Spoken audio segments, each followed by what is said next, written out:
منتخب مصر. منتخب مصر للاسف فقير قوي في الكوره، فقير قوي. كوره يعني تجيب شلل. انا مش فاهم حسام حسن اصلا، يعني في عقم كروي بطريقه غريبه. المدربين المصريين يا جماعه تحس ان هم عايزين يمشوها بالفهلوه. انت يعني تفكيرك ايه انت كمدرب؟ ايه خطتك في الملعب؟ ايه بصمتك؟ ايه شكلك في الملعب؟ افتكر مثلا كان مدرب ماسكنا اسمه كوبر، هو مدرب بيحب يدافع وبيلعب على المرتده، دي طريقته. هو ليه طريقه في التدريب. انتوا بقى طريقتكم ايه؟ انا مش فاهم يا جدع. ده علاء عبد العال ليه طريقه، بيدافع وبيخنق الماتش وبيقفله ويبقى لطش جون لطش كرة كده في نص الماتش، شكرا. لكن انتوا طريقتكم ايه يا جماعه؟ انت يا حسام يا حسن ايه طريقتك؟ هقعد ازعق واشخط وانطر وصوتي يبقى عالي كده واقعد اسقف واتنطط على الخط؟ يا فرحتي. ايه يا جدعان العقم الكروي ده؟ عندك كل النجوم دي في منتخب مصر ومش عارف تلعب كوره؟ ده خرا. ليه بقى؟ لان انت مش عارف تديرهم.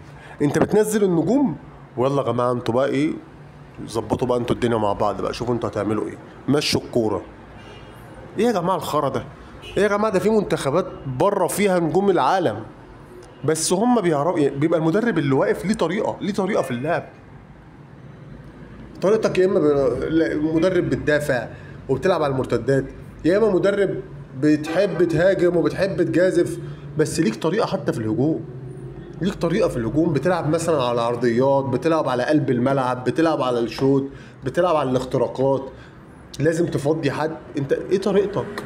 مفيش حاجه اسمها نزل النجوم كلها. يا فرحتي منزل لي محمد صلاح يمين ومرموش شمال واسامه فيصل. بص بقى، يعني اللي يعرفك بقى ان هو بيحشي.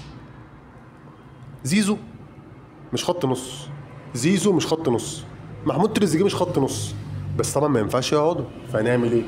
نحطهم خط نص، نخلي تريزيجيه يلعب ورا مرموش وزيزو يلعب ورا محمد صلاح ونخلي حمدي فتحي في النص.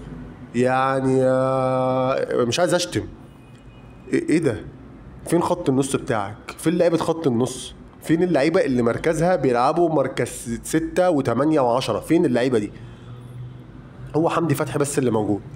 طب الاثنين التانيين دول هيدوك ايه؟ الناس اللي خط الهجومي ده، انت عندك خط هجومي ابن حرام، خط يفرم اي فرقه، بس مين اللي هيشغله؟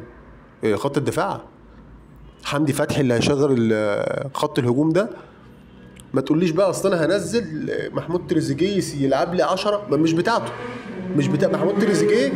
عايز اللي يلعب له الكوره ياكل واحد ويخش ويشوط. لكن بقى انت هتقول لي محمود تريزيجيه هياكل لي بقى واحد في نص الملعب ويعمل سكان على الملعب كله، يعرف ان محمد صلاح قطع في ظهر الدفاع، هيقطع هو خلاص، خد الكوره هيقطع وقوم رميها له في الفاضي، محمد صلاح يخش وشه في وشه في الجون، يعني خلاص يبقى داخل كده وشه في وشه الجون. اكيد لا، مش بتاعه تريزيجيه دي. هتقولي دي بتاعت زيزو، هسمعك زماره. مش بتاعت زيزو برضه. زيزو ايه اللي يرمي لي كوره ولا؟ لكن انت بقى حاطط ايه؟ 2 مواتير بيجروا على الخط. طب ايه؟ مين اللي هيشغل الناس دي؟ واحد زي مرموش ده مثلا اصلا، يعني الميزه اللي فيه ان هو بيعرف يضرب خط الدفاع. يعني ايه بيعرف يجري في ظهر المدافعين؟ يعني خط الدفاع الناس واقفه ايه، مره واحده تلاقي الكره اتلعبت في ظهرهم، مرموش قطع جاب جول. طب مين اللي هيرمي له الكره دي؟ امي بقى، هجيب امي تنزل نص الملعب هي بقى اللي ترمي الكور دي. طبعا لو فكرنا في مصر حاليا الدوري المصري، مفيش هو اللي يعمل لك حاجه زي دي. عبد الله السعيد مع انه مبطل كوره اهو، بس هو دي لعبته، دي حاجته. دلوقتي ناصر ماهر مع انه لعيب اصلا، يعني ما بحبش شخصيته، بس منطقته دي يرمي لك كوره بوش رجله الخارجي، يبصي لك كوره يرمي لك ثرو. محمد مجدي قفشه، بس هما يعني كان دلوقتي بقى مين؟ محمد مجدي قفشه مش في مستواه حاليا. دلوقتي اللي مكانه طبعا امام عاشور، بس امام عاشور مصاب، يعني لسه ما رجعش، او خلاص يعني المفروض ان هو خلاص يعني هيلعب، بس هو لسه حتى الان بيتأهل. اللي بيعملها في الاهلي دلوقتي بالرمضان، هتلاقي اللي بيعملها في المصري اللي هو زعموم دوت ولا مش عارف اسمه ايه، هتلاقي اغلب اللعيبه اللي بيعملوا الدور ده في الدوري المصري محترفين. فعشان كده احنا عندنا عقم بقى، عندنا عقم في الحته دي. هتقول لي مدافعين، انت بتلعب يا عم اثيوبيا، يا عم اثيوبيا تكسبها 2 بضربتين جزاء. ده ايه الخرا ده؟ فين الكوره يا جماعه؟ فين الكوره؟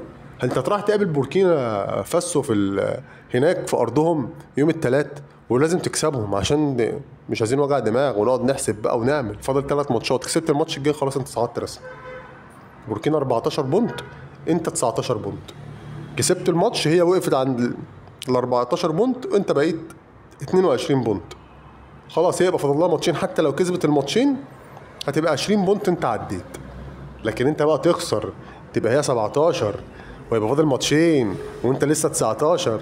هي لو كسبت الماتشين هتبقى هي كده 23، وانت بقى على الله هنعمل ايه في الماتشين، نكسب ولا نخسر ولا نتعادل ولا هنخش في حيز بيس ومش ناقصه خالص خالص.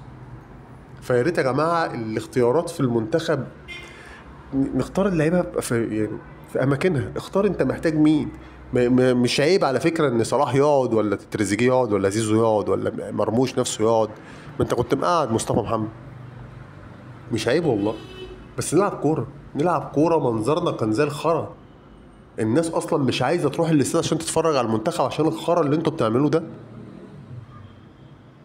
احنا كده وصلنا لغايه اخر الفيديو. لو انت وصلت معايا لغايه هنا يا ريت تعمل لايك واشتراك في القناه عشان تتابع معانا كل جديد.